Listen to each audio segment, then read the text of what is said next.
to Jesters of Ravenloft, where a group of comedians try to escape the horrors of the mists.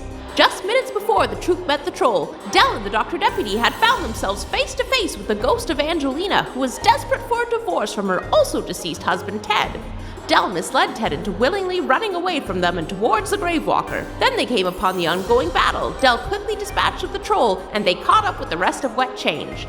Dell, New Rogue, and Tyler took the long way around back to the barn, while Shadow Nemesis made his way through the well, drawn to an object of an evil nature, only to be promptly attacked by a skeletal snake. Wet Change is charging into battle again, but will New Rogue's long weapon help them this time? I doubt it. Hello, friends, and welcome back to Jesters of Ravenloft, where we are just about to start recording our second episode. 3 of our party had made their way through a tunnel underground, found themselves in the bottom of a well, and ended up in combat with a troll. They had wailed on that creature and were desperately locked in a life and death struggle, only to discover that Dell, their friend that had disappeared, had been pulled aside by a ghost, where she discovered that Angelina, the owner of this farm, was struggling with her ghostly husband, Ted, having been murdered earlier that morning by the same troll our heroes were fighting in the other room. She sent Ted off to be eaten by the Gravewalker, the villain of this domain, before going back to find her friends. She summoned some of her hellish powers from Dell's demon girlfriend. She's still exploring the full extent of those powers to blast a troll that none of our heroes know was named Chuckles moistly to death. Our heroes decided to make their way up into the barn to discover the package that the troll had been carrying, knowing that Shadow Nemesis had flagged for the group that it was emanating evil power and that Angelina had said it was the reason the creature was here. And once it had brought this package, the farm itself started to turn evil. The rest of the party made their way to an exit, kind of up through a ladder, through a manhole cover to make their way to the barn. But Shadow Nemesis, with his new envenomed hand, not in the sense that it has poison, but in the sense that it's like a cool symbiote limb, he suction cupped his way up using that, found where the treasure had been buried, and dug his way down faster than his friends could arrive, only to discover that a massive skeletal snake fueled by electricity was hiding beneath it and rose up to attack him. His friends have burst into combat to join him. New Rogue has run around the corner after the Dr. Deputy to pull out a weapon that was very long, at which point our party were reassured that it was not, and or joked that it was his penis, and that was the cliffhanger that we left on without him declaring what the weapon actually was. Because I am a child, and that was the 45-minute mark where our episodes usually run about 45 minutes. Oh. And so it's time for us to return to Ravenloft. The camera pans over to New Rogue because it's time to answer the question, what is he pulling out? Yeah, and then I get the fairy fire wand of gusting. Oh, great. Amazing. Call your penis? Yeah, it's a long wand, but it's not super big, but it does the job. So what that wand do? You raise your wand towards this combat. Can you roll me a D10 and then another D10? Very wise of you, Ryan, to phrase it that way. Yep. Keeping things simple. Yep. It's an 8. Okay. Oh. That should have been a 9, but then it hit something and it became... That's okay, buddy. It's a 1. That's a 1. You raise this wand towards combat. Is there something you yell, unleashing this magic? Size doesn't matter! You all look on as New Rogue yells, size doesn't matter, and then immediately turns himself invisible. Ooh. He is gone.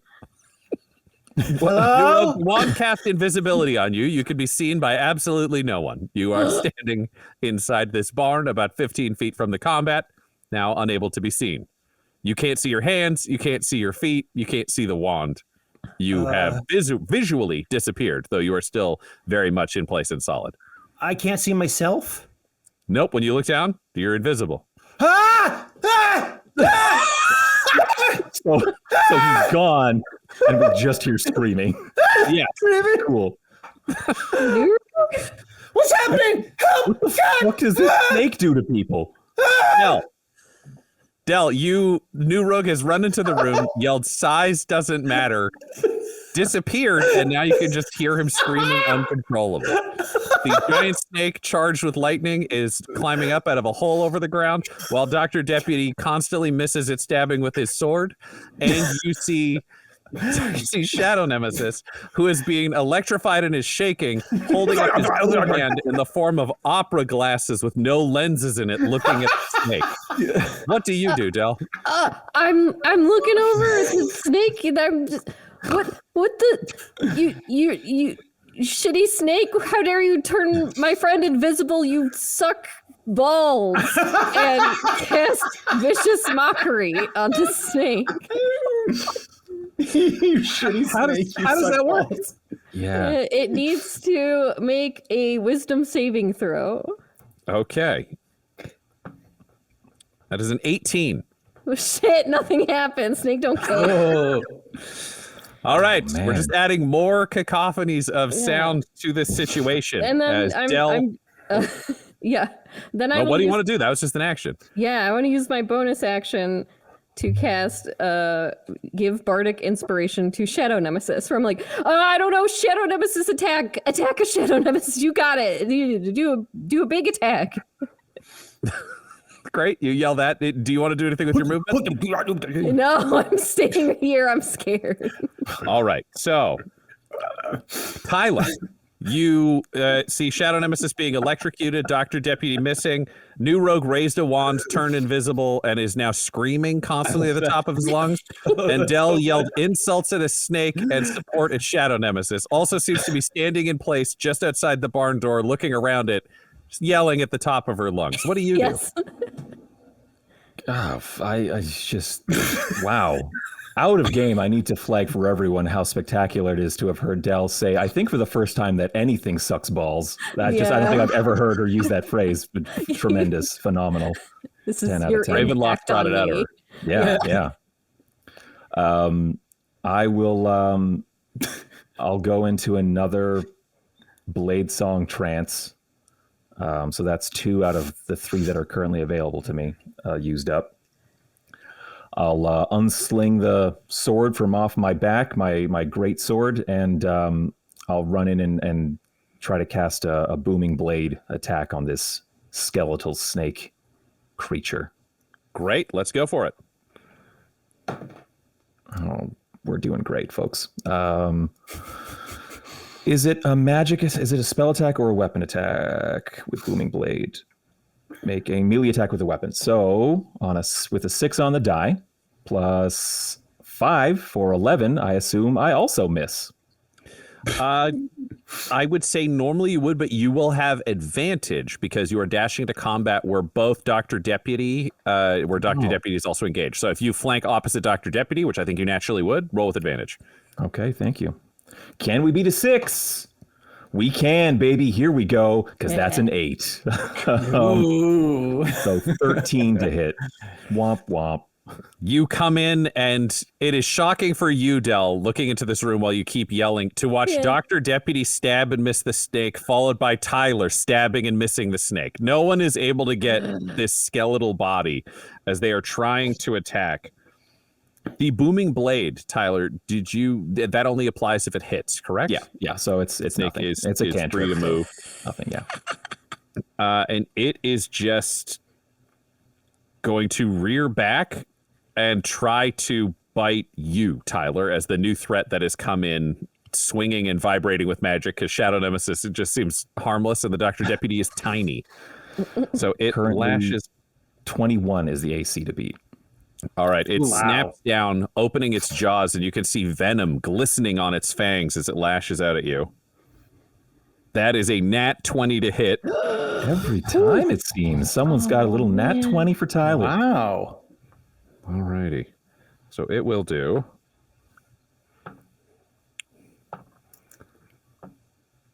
Oh my God. Just smiling there, be like, yeah, we have it. And this is, It will do 12 piercing damage.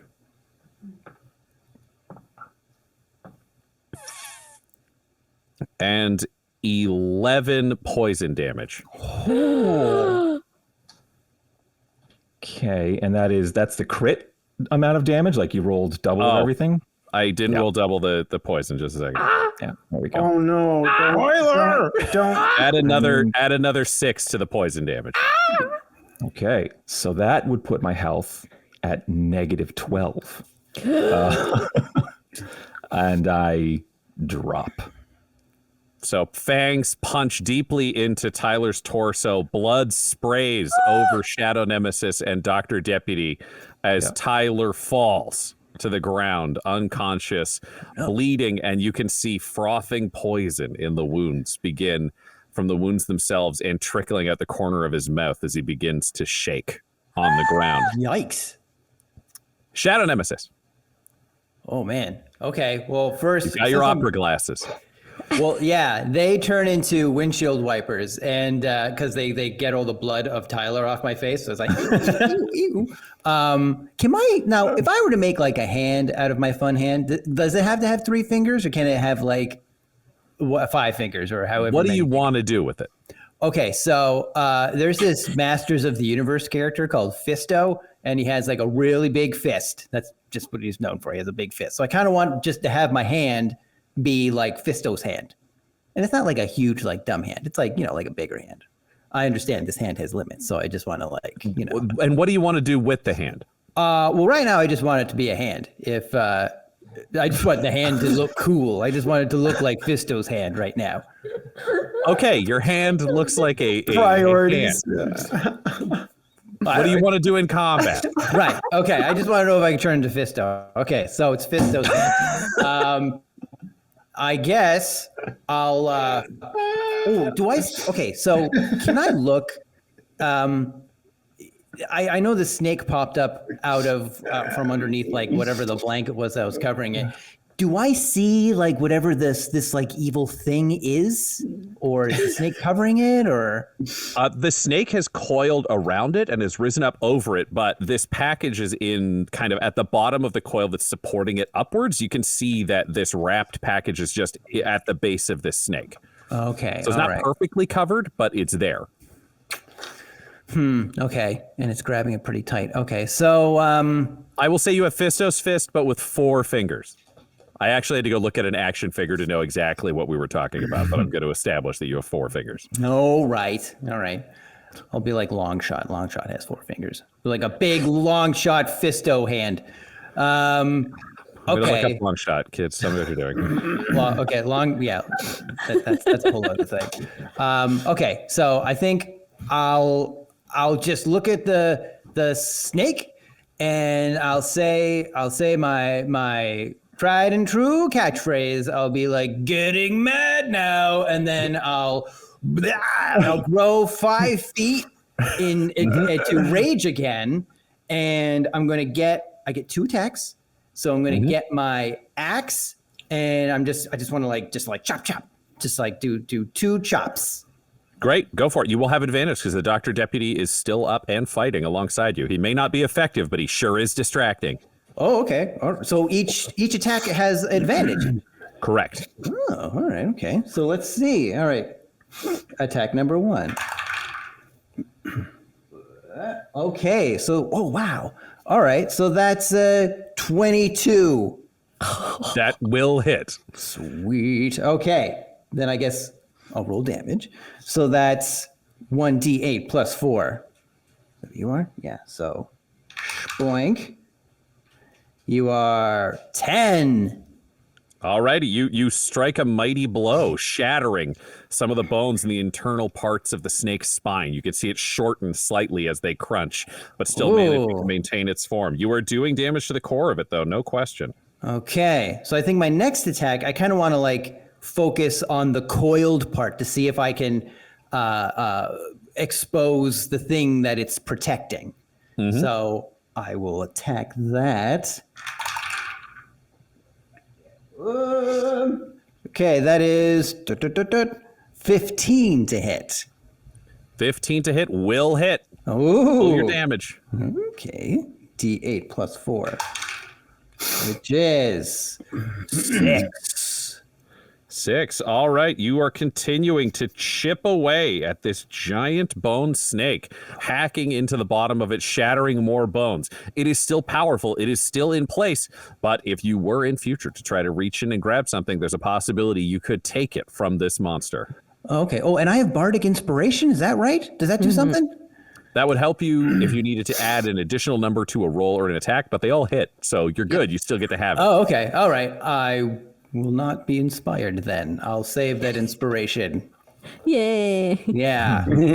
Sweet. Fabulous. So Longshot continues his up-close brawl, and we circle back around to Dr. Deputy. I looked up Longshot. It's a reasonable pull. Dr. Deputy, who gets to attack with advantage. He rolled a 9 twice. Dr. Deputy will miss with all of his strikes. Just yell, "I'm coming for you, Snake! You stop it!" New rogue, you are invisible. You see Tyler fall, having been punched through with fangs and soaked in venom. You see Shadow Nemesis has grown large and is now throwing down with this creature. Dr. Deputy is doing his very best. What do you do? Is Tyler dead, or is he just kind of like hanging on? One would say dying, perhaps not instantly dead, but real close. All right. Then what I'm going to do is I'm going to get some composure, breaths, center myself. I know I'm invisible, so I basically have to tread ground very lightly. So I'm going to first cast Healing Word on Tyler because I can do that at a distance. Mm-hmm. So that's what I'm going to do. I'm going to say, don't worry, buddy. By the power of love, come back. And that's what I'm going to do with that first. Right. What do I have to roll? What do I roll? Ooh. A creature of your choice that you can see within range regains hit points equal to 1d4 plus your spellcasting modifier. So 1d4. Sorry. Plus your additional bonus for being a cleric. Plus my additional bonus. Yes. Okay. That's a 3. And the Healing Word, it's an extra 3. Oh, hot damn, because Ezra. All right. So I'm going to cast... wait, will this only take him... Because he said he was negative 12. You only go to functionally 0. You don't have to heal negative numbers. It's worth tracking because if you take enough damage that in one hit that it can do more than your own health, it can kill you instantly, but he was not killed instantly. Yeah. Cool. Okay. I'm just going to do, so that's what I'm going to do. I'm going to restore, he's going to get 6 health points back. And then I'm going to shuffle over because I realize if my feet, if I'm not lifting my feet up, I don't really necessarily have to track where their movement is. I feel like it's the best way for me to know that I'm that I'm real, that I can sense somewhat the feeling of my feet shuffling, and I don't have to track the legs going over any kind of obstacle. And I want to shuffle my way to this snake, and I'm just going to, how far away am I from the snake, by the way, now? You were about 15 feet from the snake, so right in front of the snake, directly between it and you, is Shadow Nemesis. Dr. Deputy is to the left side, Tyler's to the right. On the ground, you see some of the venom leaking out and away from his wounds. They stop hissing as much. You see he's regaining consciousness. You could easily make your way around to one of the sides of the snake to join this battle if you wanted to get up close and personal. That's what I'm going to do, so... I checked that Tyler's all right. Okay, good. And then I'm going to just shuffle very quickly, shuffle my way to whatever side is open. And I'm just going to I'm going to reach out my hands, and I'm just going to try and start pulling and breaking any of the bones of his Great. neck. Roll that attack. Okay. You have advantage because this target is surrounded by other people and you become visible. Between casting your spell and this attack, you return to visibility. Oh, okay. Oh, I'm out. Okay. Oh, so I don't need to shuffle at all. What the fuck? You shuffle until you realize you can see yourself, and then you just run over and you're there. Yay! And you your hands. Okay. Well, that was easy. Oh, thank God. where is it? My attack is okay. Death touch. So D4 plus D10 plus 2. Oh my god. You got to roll to hit. Oh, I have to roll the hit. Roll the hit. Yes. But you have advantage, so roll twice. Pick the higher number. I think this will be good. That's 18. Ooh. That will hit. Roll that damage. Okay, D4 plus 2D10. That's crazy strong. That's a 4. 2D10. Let's see what I got. That's a 5. So 4 and a 5. That's a 0. So that's a 10. Okay. Okay. God damn. All right. So that's a 15, 19 plus 2. And my attack bonus is plus 5. So it's plus 2 for damage. Attack bonuses to hit. Yeah. Okay. You're right. 21 damage. Oh, shit. Wow, geez. Thank you for doing the math, gang.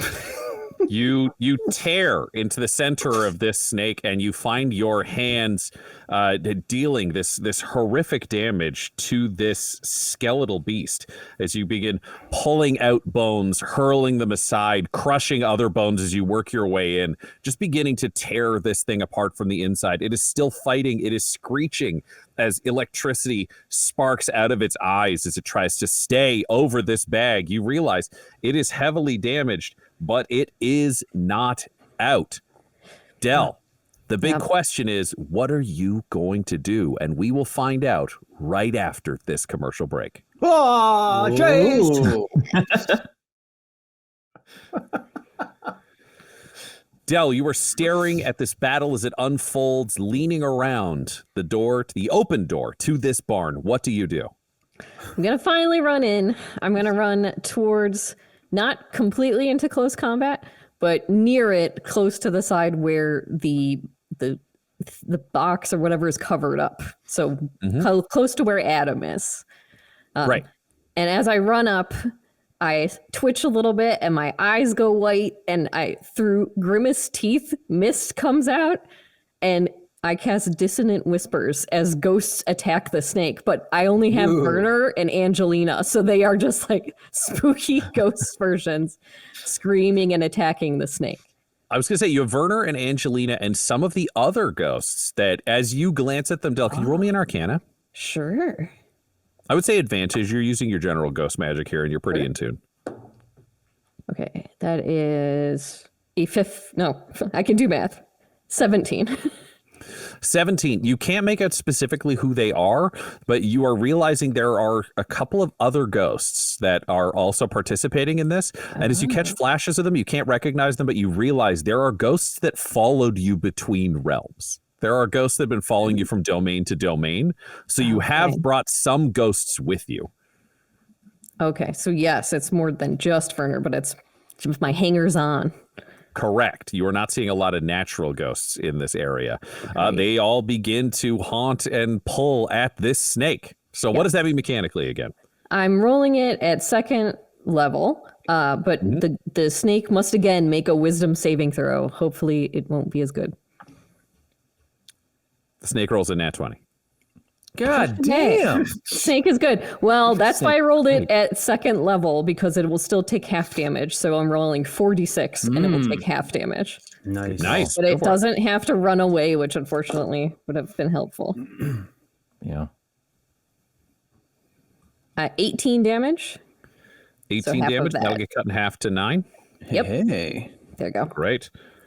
You see, despite the fact that these ghosts are being fended off as though this snake is feeding on the power of the dark package underneath it, it is still dealing significant damage. You're seeing that this snake is brittle. It's on its last legs, desperately trying to stay afloat, centered, in control, but it is starting to fray at the edges. You're seeing bones fall out that aren't even being struck.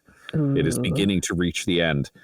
Tyler, you find yourself coming back into consciousness with 6 HP mechanically, but physically you feel the holes that have been punched through your body as the gaps in your system expel burning venom. But you can rise to your feet using your movement if you want to throw yourself back into this, or what else do you want to do? I mean, I'm just having a time today, and I think just retch and spit the bile out of my mouth from suffering this succumbing to this venom. Just I'm in danger. And I'm gonna cast Misty Step, which is my one of my Hex Blood abilities. So I get one of those. I'm gonna Misty Step 30 feet away. I won't have gotten up. I'll be lying down and just on my elbows, just Misty Step. I'm just so fucking fed up. Not even with the snake, but with just me and life and everything. And I will. We're in a barn, right? We're inside a barn. What kind of 10-pound farm equipment can I catapult at this fucking thing? Farm equipment, you look over and see the biggest thing that is present is this kind of water wagon that can be pulled by one individual, but along the walls, you can see there's a replacement wheel. There are hammers. There are tools. Anything you can pitch me that you think would be used to repair that wagon or would be around or used to support that wagon is available to you. Okay. Let's go with like a ball peen hammer, I think. Something with just a little bit of a nasty head on it. And it's just kind of like the kind of Star Wars Force thing of just I reach out and I just gesture violently to whip this thing at the snake. I'm casting Catapult at 2nd level, so it increases the weight of what I can move. Instead of a 1 to 5 pound object, this is going to be a 1 to 10 pound object. So if I can find the heaviest, like a 10-pound hammer, a mallet, I guess, to just whip off the wall at this thing, it needs to make a dexterity saving throw. Okay, what's the DC? 15. Nat 20. It fails. Hey. You all see a lying down, nauseous, bleeding Jedi throw a hammer at a snake. Roll your damage, my friend. At 2nd level, it's going to be an extra D8, so 4d8 bludgeoning damage. Wow. Nice. I got squished. I can't find the other one. There are 2d8 in here. There's the other one. I am motherfucking sick and tired of these motherfucking snakes on this motherfucking plane of existence. Hell yeah. 9 and 4, so 13 bludgeoning damage. 13 bludgeoning damage is just enough. So you reach out, hurl this mallet, which soars through and smashes through the skull of this snake, and the rest of the bones collapse and skitter across the floor. It has been defeated. Okay. Yes. I'm in a state, I'm in a shitty mood, getting poisoned. So I'm lying on my belly, propped up on my elbows. I reached out and whipped this hammer at it. I watch it clatter to the floor, and just like a guttural, bitter kind of I just go, ugh! I'm just so fucking mad. And I kind of get up to my feet and dust myself off and is everyone okay? What was that? Are you guys okay? I'm fine, but you don't look so okay. Yeah, Tyler. I'm not okay, Del. Sorry. Thank you for being worried and your concern. I'm not. I'm just kind of having a day. This has not been great. And I don't look forward to repeating this over and over and over ad nauseum until we make some actual headway here. What is in the fucking box, Shadow Nemesis? I'll look right away, General. And I get my hand turns into like another shovel, and it turns into like a push broom. And I kind of push all the bones out of the way, and then I pick up the box. And is it openable? So you are looking at a cloth bag that has been wrapped around this that is stained, and as you pick it up and smell it, you're able to sense that there has been blood has soaked this bag at some point in the relatively recent history. And you can everybody roll me, I was gonna say, Del, can you roll me Arcana? And can everybody else roll me Religion? Not you, Shadow Nemesis, we already know what you feel. Oh, okay. It's just a 9 for me. Okay. Dirty 23. Wow. It's going to sound like I'm making this up, but I rolled a 25. Whoa.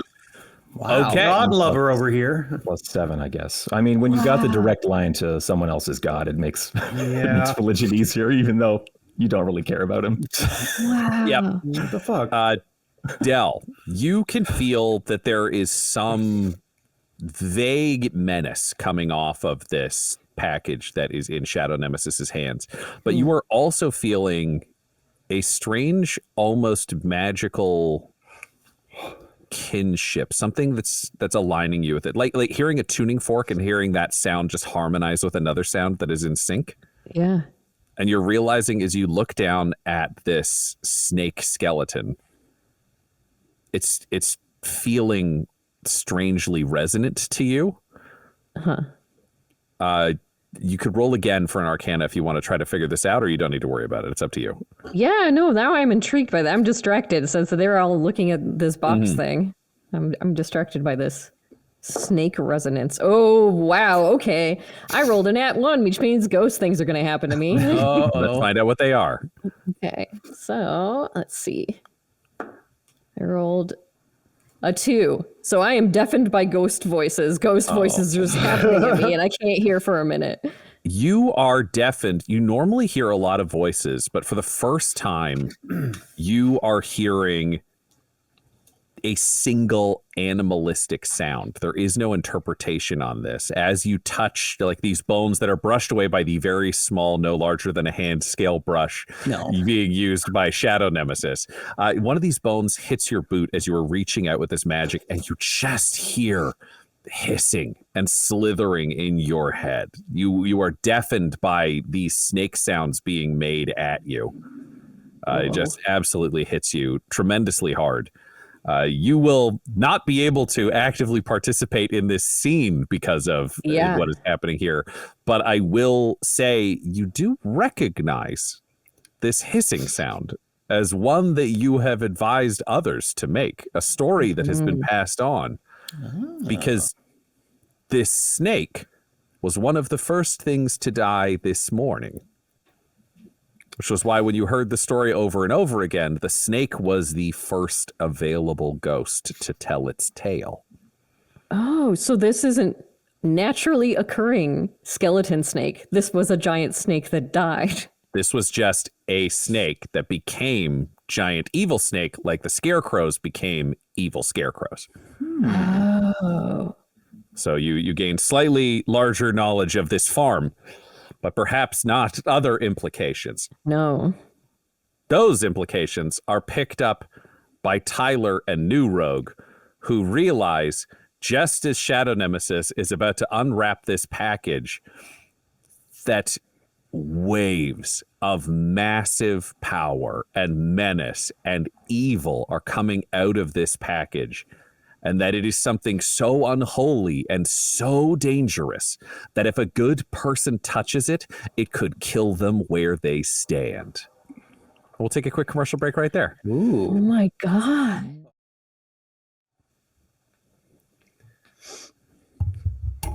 Shadow Nemesis, I imagine you are reaching down to unwrap whatever is hidden behind this bloody cloth. Oh, yeah, like I'm still getting major tasty evil vibes off this thing. Can you roll me a quick perception? That's +0. Don't even need to check. All right, 13.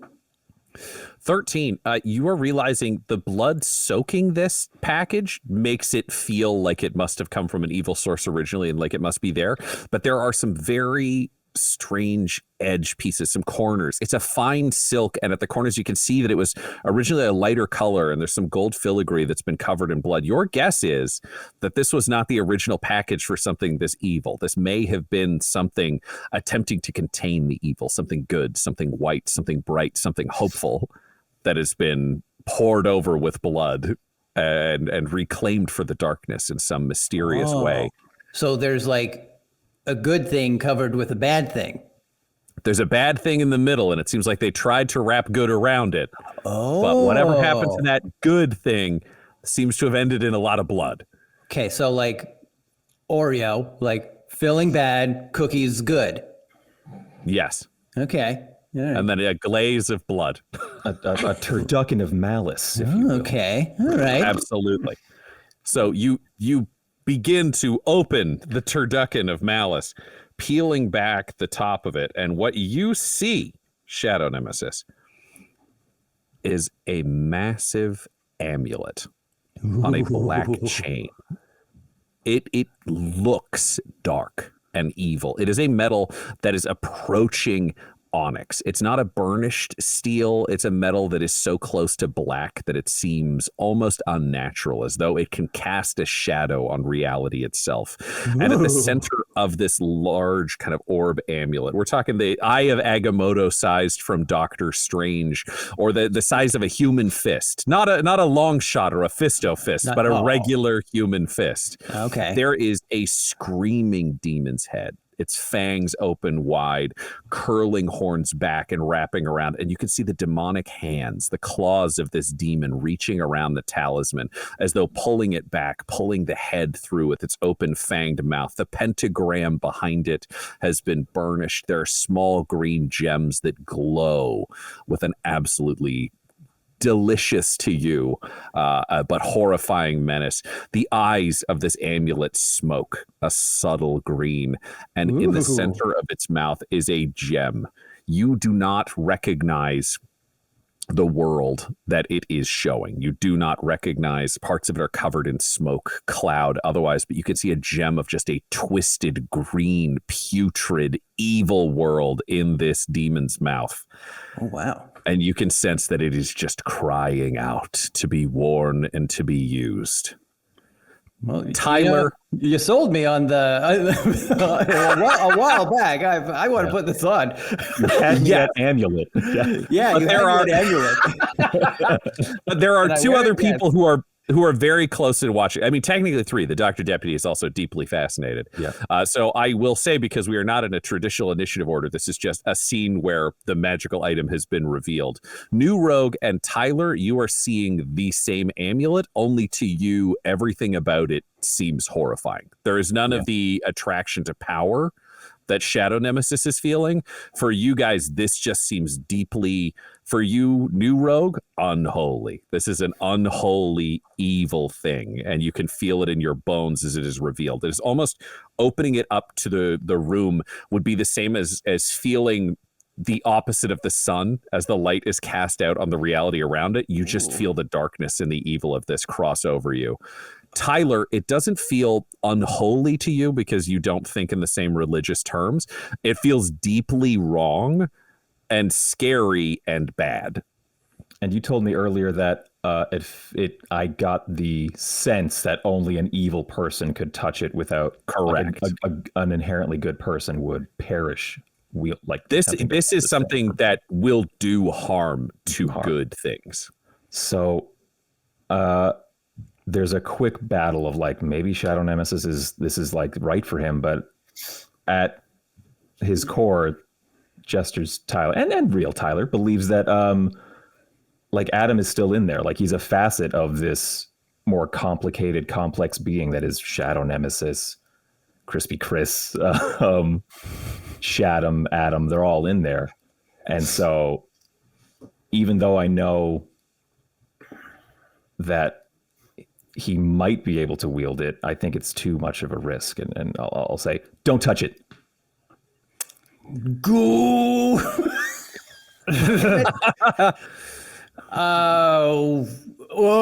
I say, fighting my urge to wear it. Why do you say that, Tyler? Don't touch it. And I'm coming over, and I will go to cast a spell on Shadow Nemesis. Great. But Shadow Nemesis is holding in place. He's struggling, reaching towards it. New Rogue, is there anything you're doing? Because this is not an initiative order. Yeah, I'm going to cover it with something. I'm just trying to think what. I have a shield. Can I? I believe I do. Yeah, I'm just going to toss my shield on top of it, just to cover up the thing. Great, Tyler.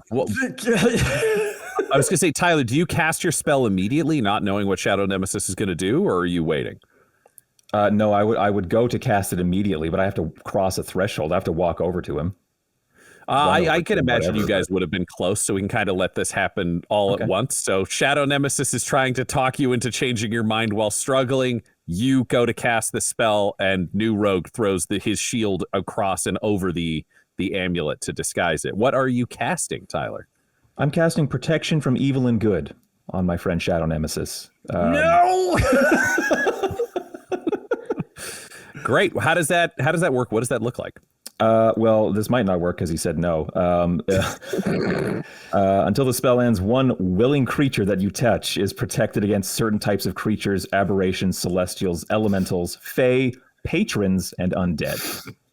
If he doesn't want it, he doesn't get it, I don't think. Here's the thing. He's able to say no because he's not sure what's happening, but he's been charmed to follow your orders, and this is a spell coming from you, so he has to take it. Shadow Master in his mind goes, yeah, this is a good thing. Yeah, they seem to be doing smart stuff. Oh, right. Who needs this wonderfully dark and evil thing? The Lord of Destruction doesn't. That's what.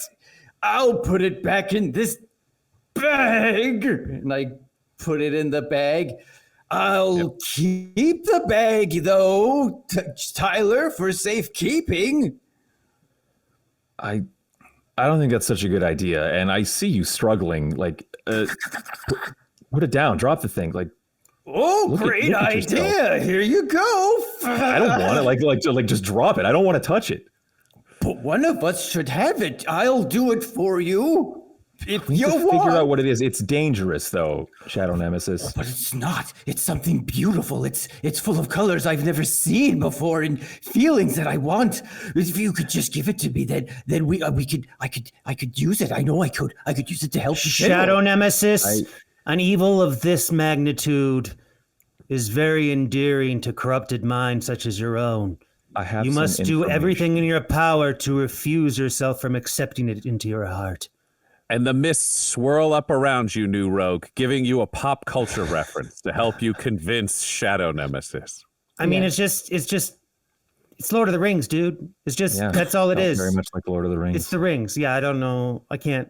It was good. The mist swirls up around you again because you thought you just had Lord of the Rings, but another pop culture reference comes to your mind to help you convince Shadow Nemesis. Yeah, it's like, Indiana Jones and the Last Crusade. You know, when the dude drinks from the wrong chalice, he turns into bones. Mm-hmm. Well, that's like that times like more skeletal bone turning thing. And you can see he's the carpenter. Yeah, but he's still not fully convinced. So the mist rises up to give you another pop culture reference to convince him not to engage with this evil. It's like when you really have to go to the bathroom, but you're in a public place. So you find the shining beacon of a porta potty, but then you open it up. And oh man, it's like been stained in places there shouldn't be stains touching, And woof, you can't see into that dark abyss, and that's a good thing. But it stinks of evil. Classic. And the mist pop culture reference. The mist swirls up around you again, giving you another pop culture reference. Realizing the last one clearly didn't help, the mist tries to walk you back towards pop culture. Porta potty show? I remember it.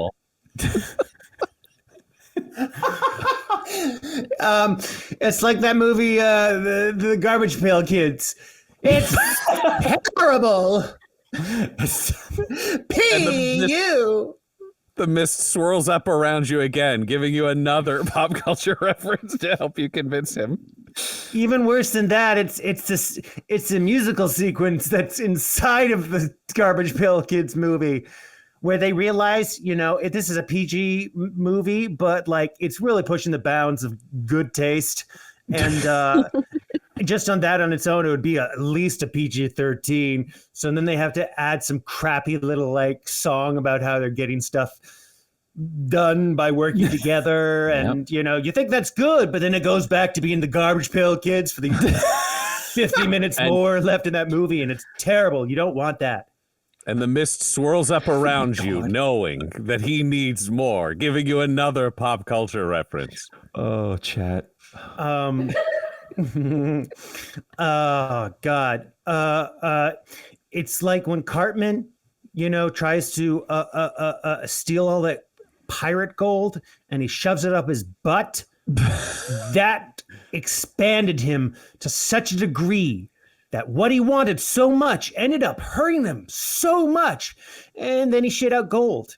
Do you want to shit out gold, Shadow Nemesis? And the mist swirls up around you again, giving you another pop culture reference. I mean, knowing that Shadow Nemesis still seems sure. He's obeying, but he doesn't seem convinced. It's like 3 hours later. You get a game genie, right? But it's not a game genie. It's an off-brand game genie. It's like a off-brand game shark when they had tons of competition. No. And then you would use it, and then it would basically void your system and wipe out all of your saves. And then you're like, I spent $60 on this. It seemed like a good idea, though. No. No, it was evil. And the mist swirls up around you again, giving you another pop culture reference. Another one. It's like you were to get the lamp from Aladdin, but it's not Aladdin, the good one. It's the Return of Jafar, the straight to video one that sucks hard. But Gilbert Gottfried's in it, so you think, hey, at least this is something. But then the animation quality is really not great. Yep, and you feel like you're winning everyone over, but you look down and see that the Dr. Deputy seems confused, and the mist swirls up around you, giving you another pop culture reference to help really nail this message home. Okay, Dr. Deputy, it's like watching, The Hobbit. And then, you're like, hey, this is pretty good. And, but then all of a sudden you remember you're watching this in theaters and it's like 120 frames per second, which makes it all look kind of like garbage. And then all of a sudden it switches to like a GoPro and you're like in a barrel floating down a river. And you're like, oh, this should end here. But it doesn't. It's unholy. It's unnatural. God hates it. And the mist swirls up around you, giving you another pop culture reference because Dell's hearing returns. So she will now have full context for what we're talking about with this example. Yeah. Guy's just going to leave. You're like, no. This is like, you're a big fan of the movie Halloween, the franchise. You saw the first one. You saw the second one where Jamie Lee Curtis and Michael Myers are revealed to be twins. And then all of a sudden, what the hell is this season of The Witch? It's all of a sudden there's like Irish witchcraft and androids and a kid puts on a pumpkin mask and bugs come out of its eyes and mouth and a snake comes out of there, I'm pretty sure. And then there's like a trailer of Michael Myers actually from the Halloween franchise. Like, this makes no sense. Why the fuck would they include him?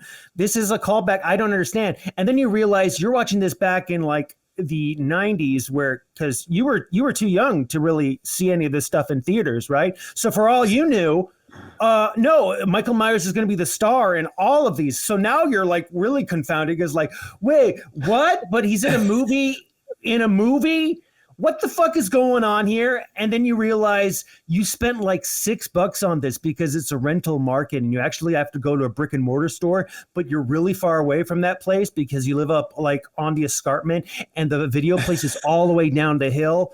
And so you just like, I guess I'm bringing this to my friend's slumber party tomorrow. Let's see if they think this is good. And they don't because it's ungodly. It's a piece of shit.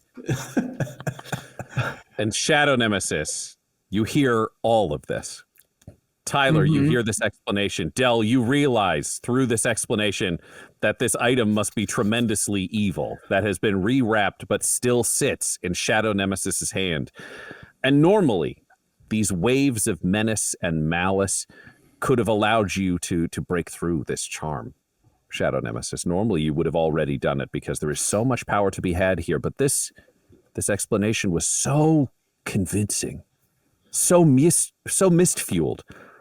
Season of the Witch on VHS really did suck. Michael wasn't even in that movie. He's right. And that's when the mist swirls up around you to determine whether or not Season of the Witch on VHS is enough to stop you from grasping this amulet and making it your own.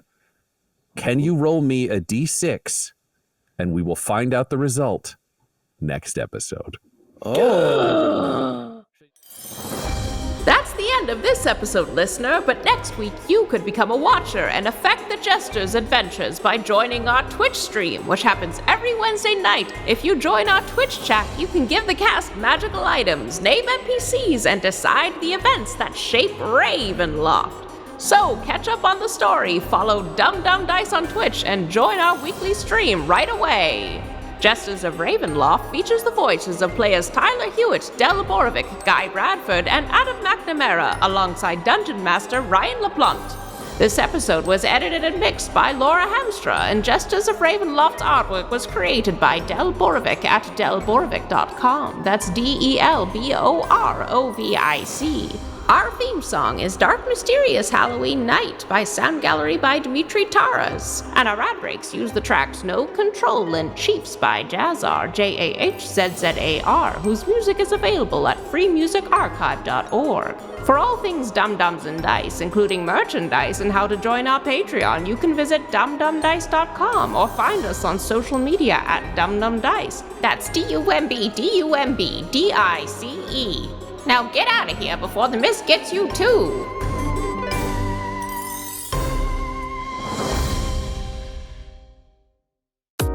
Dum-Dums and Dice has to give a special thank you to the supreme beings of our Patreon at this time: Christopher Little, George Dolby, Richard Cranium, Gavin and Abby McDonald, Logan, Fire Unfriendly, Grandma Likes D&D, Alan, Stabby Stranger, Glitch Trick, Flynn1138, Alarain Okapi, Schrodinger's Pepper, Madre de Gatos, Lady Maiden, Nithrian, Garbo Ape, Sam Schaefer, Waffle Marine, Dagger Rain, Rob L, Dia de los Hoodless, Squishy Werewolf, Remy Funky Head, Accent Therapeutic Services in Florence, Kentucky, Lael, Shulzari, The Long Family, Jordan Oliver, Richard Wright, Brittany Fenwick, Alex Parr, Dragonfly, The Body Barrelers, Megan Werner, A Man Out of Time, Curtis at FingerTechRobotics.com, Panda24NN,